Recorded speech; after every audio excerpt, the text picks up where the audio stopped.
sebagai seorang muslim, wajib nggak kamu itu menjadikan Muhammad sebagai suri tauladan? Wajib. Wajib. Muhammad Suri tauladan ya. Ya, suri tauladan. Ya, artinya apapun yang diperbuat Muhammad itu merupakan contoh-contoh yang baik. Betul? Betul. Di dalam sebuah hadis, Muhammad menikahi anak di bawah umur. Tahu? Nggak tahu. Tapi mungkin banyak ya. Mungkin itu nggak patut ditiru, Bang. Itu sunnah. Tapi katanya barusan tadi kamu bilang Muhammad itu suri tauladan yang patut ditiru. Ya, sekarang kamu bilang tidak patut ditiru. Keadaan Arab sama keadaan Indonesia kan berbeda tuh. Oke, sekarang saya tanya, betul tidak bahwasanya dia suri tauladan itu sepanjang zaman tidak memandang kondisi tertentu. Selalu yang dilakukan Muhammad itu baik, tidak pandang waktu, tidak pandang zaman, tidak pandang tempat. Setuju nggak? Kalau saya itu nggak setuju. Kalau saya kayak gitu itu ya Islam itu mengikuti zaman.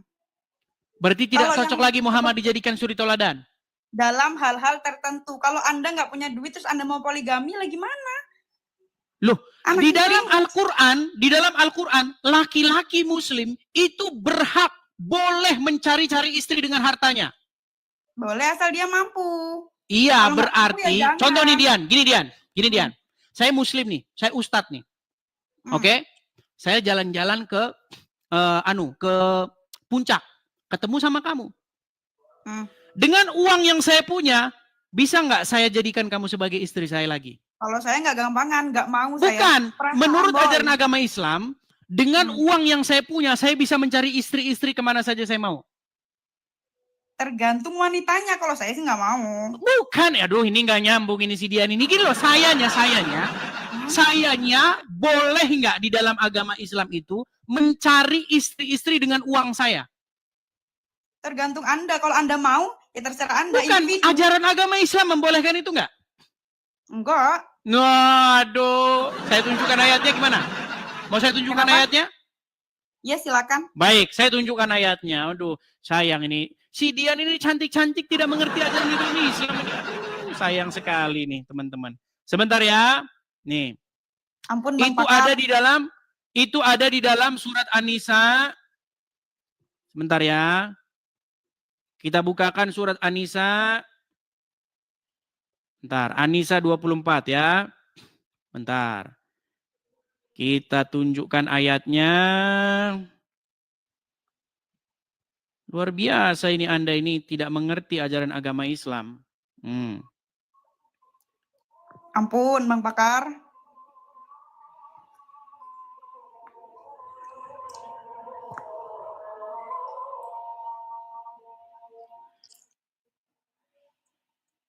Kepencet. Sabar ya teman-teman ya. HP saya agak sedikit lemot.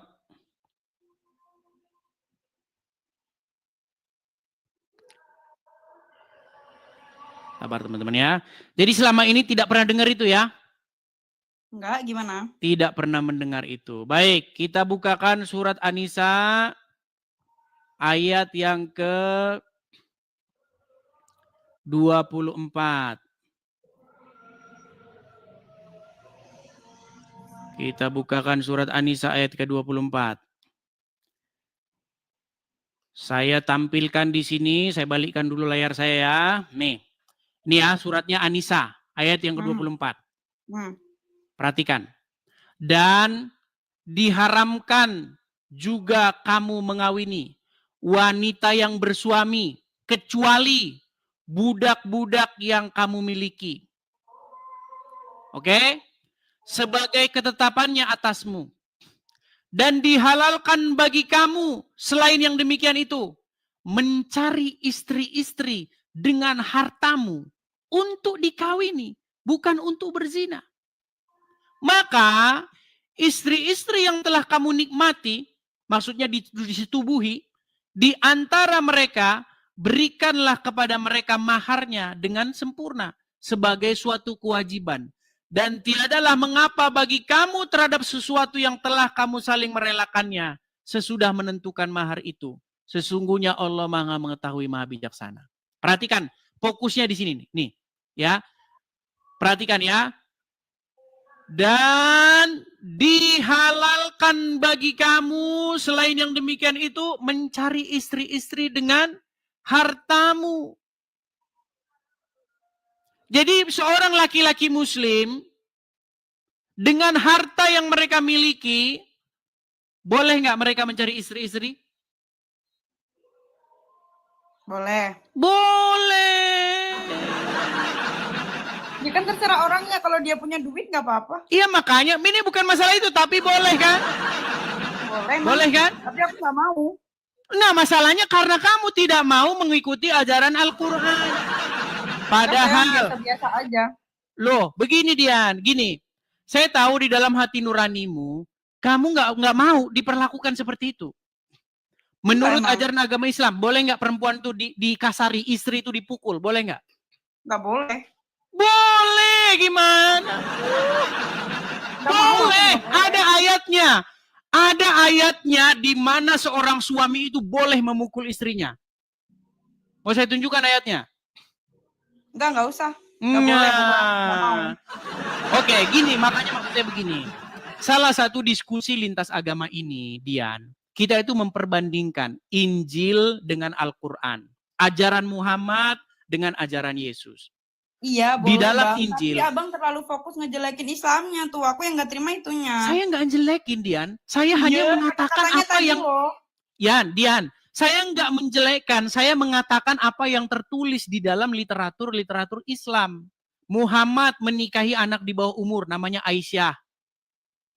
Kamu tadi nggak setuju bahwa Muhammad itu suri toladan sepanjang zaman?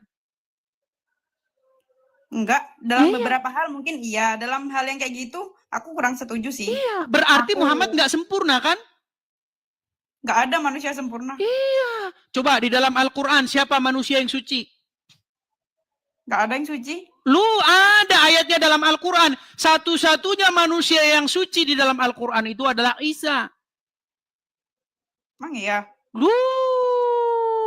Di dalam Quran surat Maryam ayat yang ke-19. Ketika Maryam ada sosok yang ruhana, ruhnya Allah yang telah menjelma menjadi manusia di hadapan Maryam berkata, "Innama ana rasulu li ahaba laki gulaman zakiyan." Tahu nggak artinya apa? Enggak, apaan? Sesungguhnya saya ini utusan Tuhanmu untuk memberikan kepadamu seorang anak laki-laki yang suci.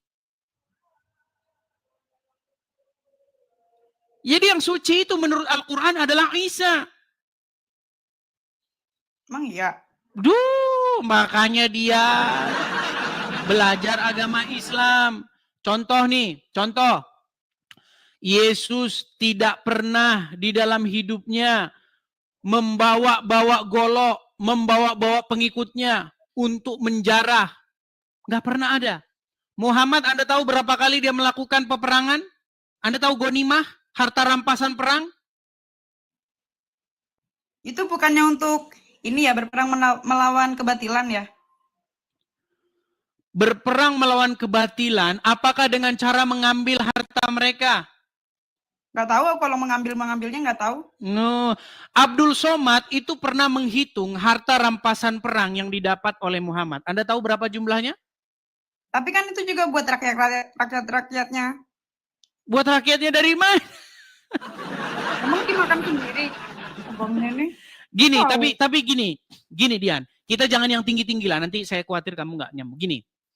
Begini Dian, begini ya, kita ini sebenarnya berbicara tentang kepada siapakah kita itu mengikuti, kepada siapakah kita itu patuh dan tunduk. Kristen, saya sebagai orang Kristen, saya berbicara mengenai kepada siapa saya patuh dan tunduk. Saya patuh dan tunduk kepada Yesus. Ya, saya kepada Allah. Anda tidak patuh tunduk kepada Muhammad? Enggak. Oke lah teman-teman. Kita punya satu orang muslim di sini, ya, yang dia sudah tidak mau patuh kepada Muhammad. Betul? Patuh dalam hal yang tertentu. Kalau yang kamu selalu jelek-jeleknya terus, baik-baiknya enggak. Dian, kepada siapa Anda harus berkata sami'na wa ta'na? Hah? Apaan tuh? Aduh, sami'na wa ta'na nggak tahu. Kamu tidak tahu sami'na wa ta'na?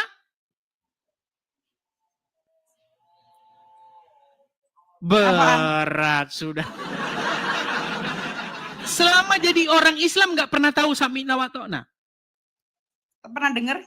Pernah dengar apa artinya sami'na wa ta'na? Enggak tahu. Artinya kami mendengar dan kami taat. Kepada Terus? siapa itu Anda harus berbuat seperti itu? Allah. Kok kepada Muhammad, Dian? Saya tunjukkan ayatnya. Mau saya tunjukkan ayatnya? Iya Bang, iya astagfirullah. Arab sama Indonesia kan beda. Kamu selalu jelek-jeleknya perang gini. Dian, dengar ya.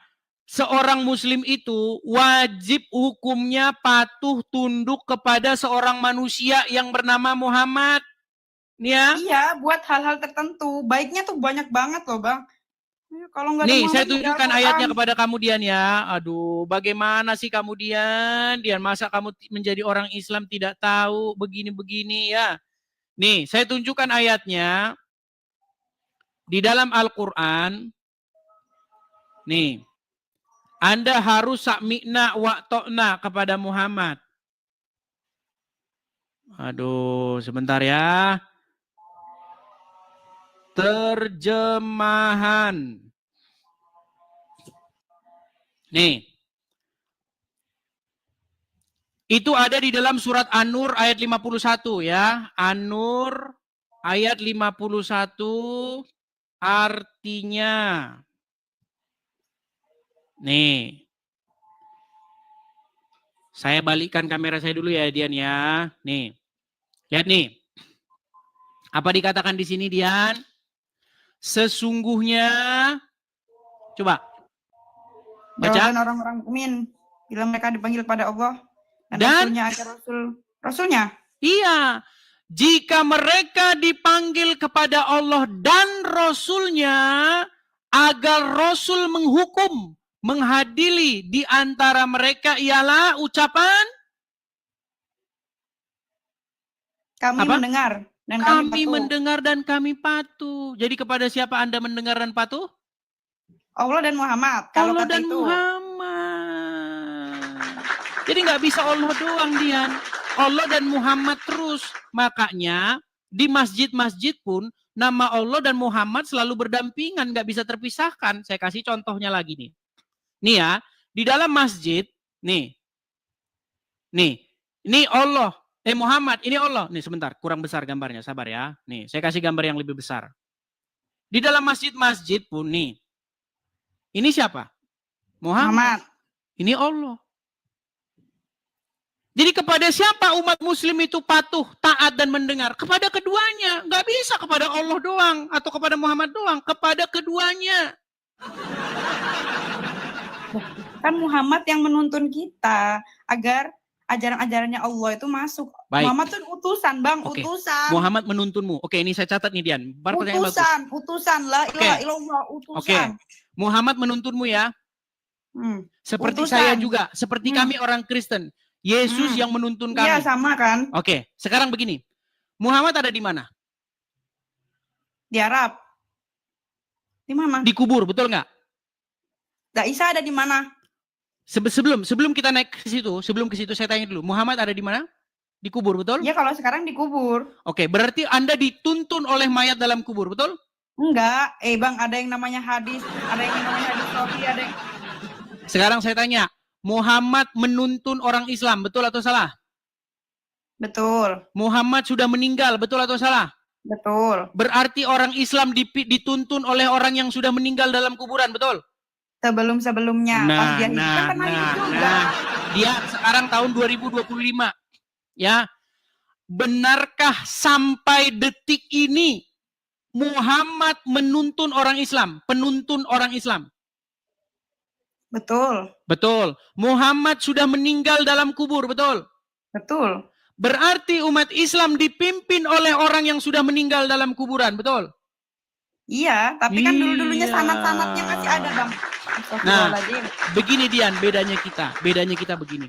Selama saya mengkaji, mendalami agama, saya sadar, kenapa saya mau jadi orang Kristen Dian? Karena saya tidak mau menyerahkan hidup saya dipimpin oleh orang mati. Saya hanya mau dipimpin oleh yang hidup, yaitu Yesus. Apa kata Yesus? Akulah jalan dan kebenaran dan hidup.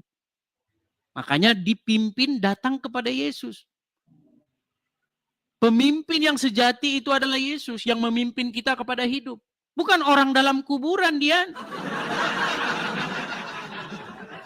Enggak juga. Loh, sekarang bagaimana logikanya kita mau menuju kepada hidup tapi kita dipimpin oleh orang mati di kuburan? Bagaimana logikanya kita mau ke Intinya itu surga tetap tapi sama dipimpin oleh Allahnya. orang dalam kuburan? Agama nih, kalau nggak ada yang nuntunnya, nggak jadi. Betul, Kalau, makanya kita Al-Quran ini itu nggak berbicara. akan ada kalau Nabi Muhammad itu nggak diturunkan. Dian, kita ini bicara mengenai siapa yang menuntun kita kepada hidup yang kekal. Betul nggak? Apakah kamu percaya dengan hidup yang kekal? Apakah kamu percaya dengan kehidupan setelah kematian? Percaya. Oke, kalau kamu percaya, maka tujuan kita ini sebenarnya sama-sama ke sana, kepada hidup yang kekal. Betul nggak? Menyembah Allah tujuan kita. Iya, tujuannya kan kepada hidup yang kekal, betul? Nah, sekarang saya tanya sama kamu, bagaimana kamu bisa menuju kepada hidup yang kekal, sementara yang memimpin kamu itu bukan orang yang menuju kepada hidup yang kekal, tapi orang yang menuju ke kuburan?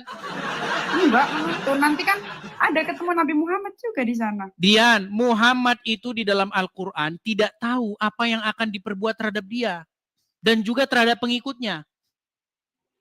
Tidak tahu lah.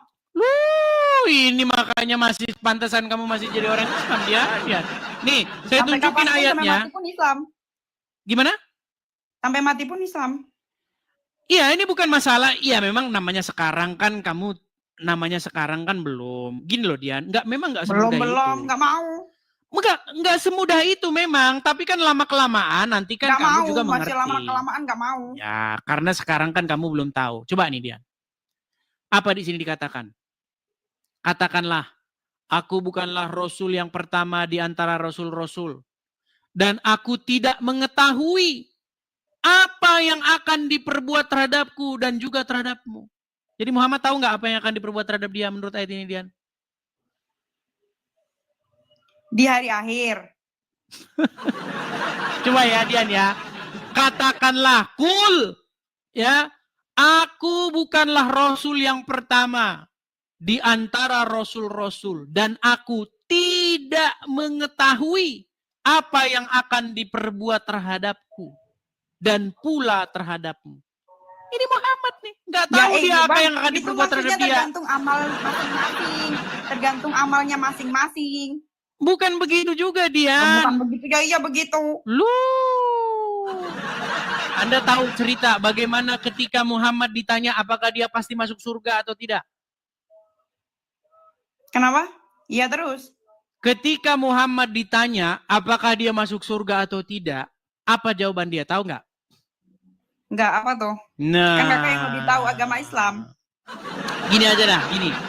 Setiap hari kalian bersolawat kepada Muhammad. Allahumma sholli ala Muhammad. Betul nggak?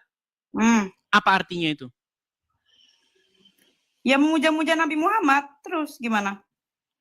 Oke, ketika kami orang Kristen memuja-muja Yesus di gereja, ya Yesus, kalian bilang lagi nyembah Yesus, betul nggak? Enggak, terserah Anda. Kalau aku sih ya, bagiku agamaku, bagiku agamaku.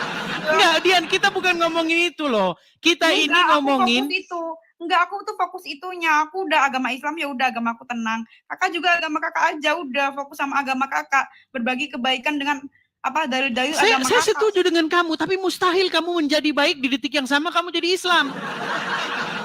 Maksudnya? Bagaimana mungkin kamu bisa menjadi orang baik, tapi di detik yang sama kamu jadi orang Islam? Bisa aja. Oke, baik. Kalau kamu seorang Muslim, apa yang harus kamu lakukan jika bertemu dengan orang Yahudi dan Nasrani?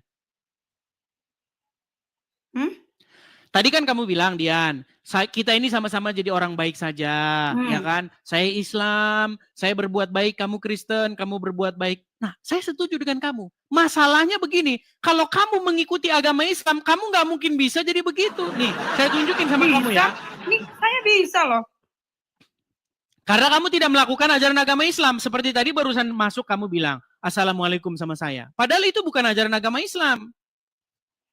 Nih, saya tunjukkan sama kamu ya, Dian ya. Nih, ini kita harus banyak mengajar teman-teman. Karena banyak orang Muslim yang tidak tahu dengan agamanya. Nih ya, Dian ya. Nih dia nih. Nih ya. Ini hadisnya berkata bahwa Rasulullah Shallallahu Alaihi Wasallam bersabda, janganlah memulai mengucapkan salam kepada Yahudi dan Nasrani.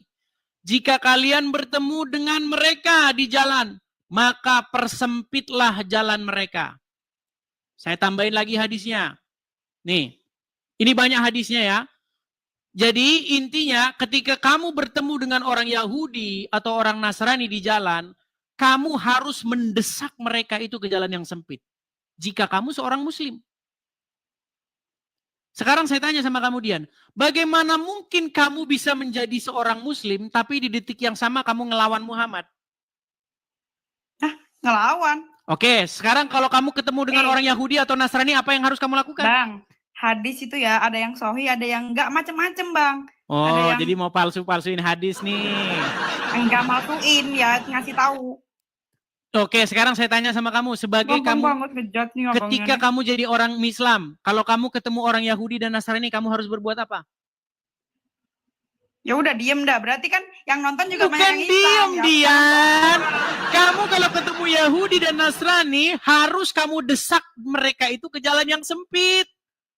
Enggak juga. Ngapain? Ini loh ini. Jika kalian bertemu dengan mereka di jalan, maka persempitlah jalan mereka. Tuh. Betul? Betul? Enggak.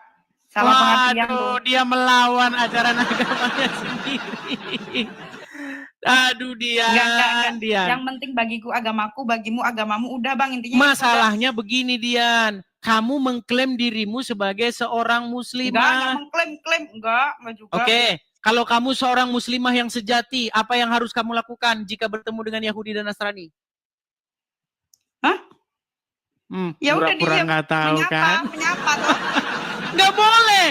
Sebagai orang Muslim, kalau kamu ketemu orang Yahudi, orang Nasrani di jalan, kamu harus mendesak mereka ke jalan yang sempit.